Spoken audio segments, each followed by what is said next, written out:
La République démocratique du Congo est un pays debout, a déclaré le chef de l'État Joseph Kabila Kabange, et le gouvernement que dirige Matata Ponyo fait de son mieux pour répondre aux différentes aspirations du peuple congolais. Mesdames et messieurs, bienvenue à tous dans ces magazines. Gros plan sur la primature. Et pour en parler, nous avons sur ces plateaux Tochumani Kisombe, il est communicateur de la majorité présidentielle. Bienvenue. Bienvenue, merci Monsieur Marlon, merci beaucoup. Et vous êtes aussi? Je suis porte-parole du PDC, le parti cher au ministre honoraire José Ndundo Bolongue, qui est un parti de la majorité, bien sûr. Très bien. Tout de suite, les sommaires de ces magazines. Le gouvernement Matata 2 a totalisé 100 jours. Et qu'est-ce que la population congolaise peut retenir au cours du point de presse annuel Matata Ponyo, être revenu sur les différentes réalisations de son gouvernement? Tout de suite, nous vous convions à suivre ces premiers éléments. Une fois l'an, les médias tant nationaux qu'internationaux prennent d'assaut ces lieux historiques qu'est la primature. Cravates et costumes pour les hommes et tailleurs pour les femmes. Ils vont interviewer pendant un peu plus d'une heure le Premier ministre. Tout est prêt. Dans les instants qui suivent... Guy Matundu annonce alors l'entrée des Matata Ponyo. Une minute de silence est observée en mémoire de Claude Kamanga. Le chef du gouvernement peut alors exposer les grandes lignes de son intervention. Du point de vue politique, diplomatique et sécuritaire, il est à noter que la situation se présente globalement stable, conformément à la volonté du chef de l'État et sa volonté de préserver en permanence la paix et la sécurité dans l'ensemble du pays. Toutes les provinces ont été marquées par une stabilité de paix et de sécurité. La République démocratique du Congo a pour 2014 un bilan. Le Premier ministre est satisfait des résultats obtenus. Il fait domaine par domaine l'économie des progrès réalisés. Nous avons observé une professionnalisation continue de l'armée congolaise. Nous avons observé la montée en puissance de l'éthique et de la moralité dans le chef de nos troupes. Du point de vue politique, tout récemment, l'espace a été marqué aussi par la publication du calendrier électoral. Un calendrier global, certains diraient même inclusif. Du point de vue diplomatique, il a été remarqué une consolidation du partenariat de la République démocratique du Congo avec le pays de la sous-région, dans le cadre des corporations régionales comme les CIRGL, comme le CPGL, comme la SADC, comme le COMESA. Vient ensuite les traditionnels jeux de questions-réponses. Les chiffres parlent. Taux de croissance, mais aussi indice de développement humain. La RDC, sous le leadership du président Kabila, s'étire plutôt mieux. Du point de vue macroéconomique, nous avons enregistré au cours de l'année 2014 un taux d'inflation de 1%. Ceci pour consolider le propos du chef de l'État tenu à New York. Taux de dépréciation monétaire 0. Est-ce qu'on mange la macroéconomie? À cette question, le gouvernement y a répondu. Comment avons-nous répondu? En faisant des réformes vigoureuses, des réformes sectorielles, mais des réformes porteuses de ce qu'on mange, les sociales. Le PNUD constate que la RDC a fait des progrès énormes dans l'amélioration des conditions de vie de sa population. Là, les Congolais l'ont cru. Je crois que la presse aussi a cru. Nous avons gagné 13 points. Le gouvernement est redevable au peuple. Matata s'engage sous l'impulsion du chef de l'État de poursuivre avec les réformes structurelles et atteindre un taux de croissance à 2 chiffres. Il faudra pour cela consolider la paix et la sécurité. Bien avant que nous puissions entrer dans les vifs du sujet, Tochumani Kisombe, une question générique. Comment se porte aujourd'hui la RDC? Depuis que le chef de l'État a dit la RDC est un pays debout, comment il se porte aujourd'hui? Je crois que nous avons tout à fait appuyé ce mot adressé lors de cette adresse aux Nations Unies du chef de l'État, le Congo est visuellement mieux portant. Il est question aujourd'hui de quand même encourager tout ce qui concourt à cette amélioration de la situation économique, sécuritaire et environnementale au Congo. Je confirme que le Congo est debout. Nous avons des indices, comme le vient de dire le chef du gouvernement, qui bénéficient de la confiance de toute la majorité présidentielle et du peuple congolais, parce que c'est un homme qui a montré sa volonté, sa détermination à remettre les institutions, à remettre les choses sur les rails, proprement dites. Donc le Congo se porte debout dans plusieurs secteurs. Nous allons entrer en profondeur. Nous avons le secteur du transport fluvial, routier, aujourd'hui aérienne, qui va être mise en marche.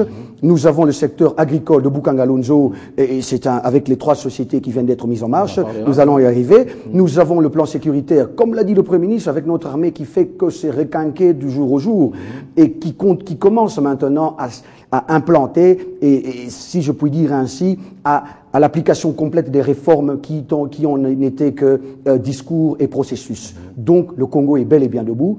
Mais ce n'est pas assez, nous devons continuer, tel a dit même le Premier ministre, une fois lors d'une descente qu'il a faite à un pont vers Njili, la route de l'aéroport. Le Congo, nous sommes à un stade où nous devons travailler 24 heures sur 24. Exactement. Félicitations au chef de l'État qui a fait son constat, mais nous, la population, nous constatons que le Congo est aussi debout et nous l'encourageons dans toutes ses réformes et sa démarche en tant que garant de la nation. Alors le gouvernement Matata avait totalisé 100 jours il y a peu. Qu'est-ce que vous dites par rapport à ces 100 jours? Est-ce qu'il y a de l'amélioration positive par rapport au gouvernement, surtout de cohésion nationale? Écoutez, je suis un jeune acteur politique. Je crois qu'il est de mon devoir de pouvoir dire les choses parfois sans complaisance. Le Premier ministre Matata est reconnu de sa rigueur, de sa volonté de faire marcher les choses sous la houlette du chef de l'État. Et je crois que ce gouvernement, que nous appelons le gouvernement de cohésion nationale, est issu de la volonté du chef de l'État, son Excellence Joseph Kabila Kabange. Nous avons à son sein des acteurs un peu plus actifs que d'autres, comme dans tout regroupement humain. Mais nous pouvons ici, moi j'aime toujours, pour ceux qui disent le slogan, la flatterie, non, il faut encourager ceux qui travaillent bien et appeler d'autres à sortir quand même de leur bureau, parce que la RDC est à la croisée des chemins. Nous devons être un pays émergent en vue 2030 et il le faut que chaque jour qui passe, que les acteurs politiques qui bénéficient de la confiance du peuple, qui bénéficient de la confiance, je veux dire, du peuple par le biais du chef de l'État, constatent et assument cette responsabilité en tout sérieux. Ça veut dire que vous êtes ministre, vous devez comprendre que le secteur dont vous êtes porteur d'espoir doit avancer. Vous devez descendre dans la rue, vous devez descendre dans les différents projets, créer de la créativité. Voilà. Et Matata Ponyo a même dit que le gouvernement doit être redevable au peuple congolais. C'est-à-dire, quand vous travaillez, vous avez des comptes à rendre à la population. Mais je crois que le Premier ministre Matata ne fait que dire tout haut ce que le peuple dit tout bas. Donc c'est un homme du peuple, c'est un homme qui comprend que le travail qui est à battre est un travail sérieux. Donc c'est pour dire que dans ce gouvernement, on va par exemple citer, je me permets en tant que communicateur, en tant que citoyen de ce peuple, je vais quand même citer le ministre Germain Kambinga, qui jadis était d'une audience politique contraire à nous. Mais voilà, ceux qui ont décrié jadis dans le temps, aujourd'hui viennent au gouvernement et font quand même des actions concrètes, parce que il est beau d'être ministre d'un secteur, mais si le secteur est souffrant, il faut apporter des réformes, je veux dire bien sûr, sous la créativité, bien sûr, sous la direction du chef du gouvernement qui a cette mainmise. Mais d'aucuns pensaient que les opposants allaient mettre des bâtons dans les roues par rapport à la bonne marche du gouvernement qui avait déjà pris une certaine allure. Non, politiquement, vous savez, lorsqu'un grand leader politique, un homme qui a un mandat électif plutôt, du peuple, prend des dispositions, prend des lignes, de grandes lignes comme ça, de créer un gouvernement de cohésion, le président de la République a aussi une vision de Dieu. C'est qu'il nomme, ce n'est pas facile, c'est des engagements que le président prend, parfois à contre-courant de sa propre famille politique, mais il le prend parce que c'est un président qui a la sagesse aussi de l'Éternel. Moi, je suis chrétien, je le vois comme ça. Mais en termes politiques, oui, c'était un élément, peut-être, qui a suscité des polémiques, parce que nous voulons que tout soit concocté, tout soit apporté au peuple congolais pour que le jour où nous aurons à rendre le bilan, nous qui sommes kabylistes, nous devons avoir un bilan qui soit satisfaisable pour que le président public sorte ou ait la tête haute devant son peuple. Donc il est tout à fait normal, mais je constate aussi, dans plusieurs secteurs, vous avez beaucoup de réformes. Vous avez dans le secteur de l'environnement, par exemple. C'est une question que je vais vous poser directement. Donc, oui. 100 jours après, qu'est-ce qui a été fait, qu'est-ce qui est fait, qu'est-ce qui reste à faire dans certains secteurs que vous maîtrisez, hein, voilà, bien évidemment, vous savez que le gouvernement est très large, mais nous avons tous la priorité des priorités, c'est le social du peuple. Le social du peuple passe par cet élément tout le temps controversé de cadre macroéconomique, dont a même parlé le Premier ministre. Aujourd'hui, ceux qui sont de bonne foi constatent que lorsque le cadre macroéconomique est amélioré, la stabilité monétaire est maintenue, nous arrivons à des créations des entreprises, nous arrivons à l'amélioration directe des conditions du peuple. Ça veut dire dans les secteurs, par exemple, de l'agriculture. Mais nous avons eu le Congo depuis près de 30 ans. Aujourd'hui, ces réformes d'agriculture et d'élevage a poussé, par exemple, le ministre Kabwe Mwelu a aujourd'hui des réformes sur sa table, des actions concrètes. Nous avons le parc de projet de Daipen avec ce côté poulet où nous pouvons abattre 10 000 poulets par jour et les mettre en conservation.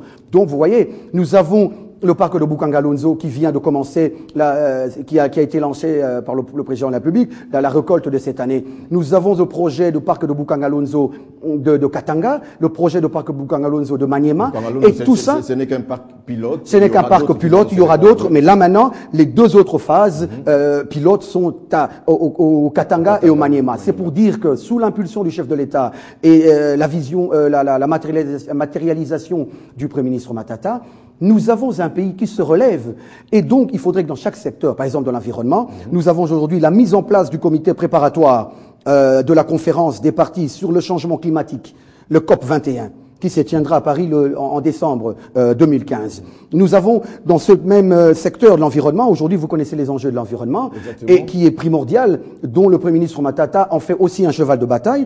Le ministre Lyota, bienvenue Lyota, on fait aussi un relais parce que c'est son secteur. Donc nous avons un autre élément, l'ordre. Il a remis de l'ordre dans les secteurs du bois. La réunion d'un ensemble d'arrêtés, l'exemple le 035, 036, 011 pour ceux qui savent le secteur forestier, technique, et donc tout ça c'est technique, voilà. Et une commission se prépare pour proposer des amendements sur le code forestier.